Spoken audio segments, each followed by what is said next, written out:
সম্ভব না।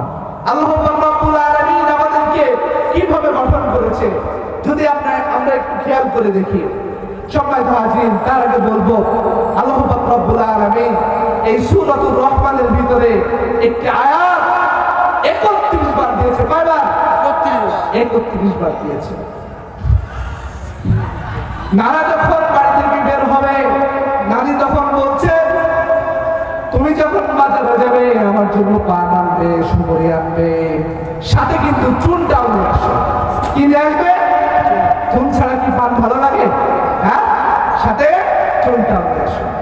যখন নানা বাসা থেকে বের হবে এমন অবস্থায় জানলা দিয়ে বলছে ওগো চুনটা কিন্তু নিয়ে আসো।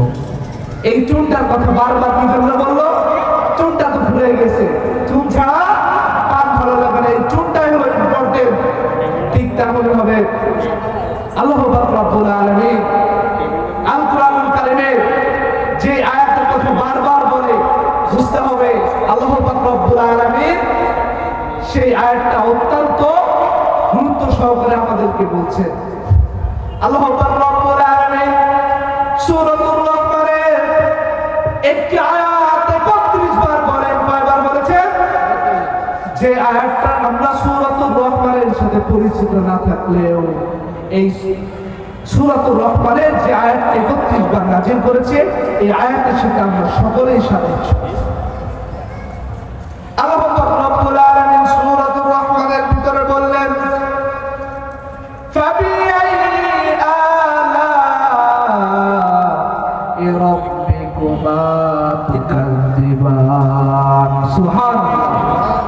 আল্লাহ রাব্বুল আলামিন বললেন হে মানুষ জাতি, হে জিন জাতি, তোমরা আমার কোন নাজ নিয়ামতকে অস্বীকার করবে?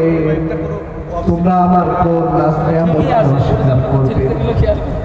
আল্লাহ রাব্বুল আলামিন যদি আমরা একটু চিন্তা করি আমাদেরকে কত সুন্দর ভাবে তিনি সৃষ্টি করেছেন।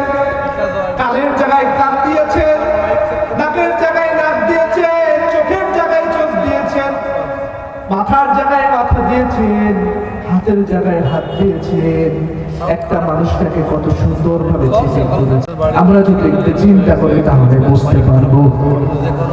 প্রিয় হাজির, আমরা যদি চিন্তা করি আমরা আজকে এখানে ওয়াজ শুনতে এসেছি, ওয়াজ শুনছি কি দিয়ে? কান দিয়ে, তাই না? কান দিয়ে ওয়াজ শুনছি। প্রিয় হাজির, আল্লাহ রাব্বুল আলামিন এই কানটা যদি এখানে না দিয়ে আমাদের বগলের নিচে দিত তাহলে আমাদের ওয়াজ শুনতে হতো কিভাবে? এইভাবে, তাই না? হ্যাঁ, হাত দুটো উঁচু করে আমাদের ওয়াজ শুনতে হতো।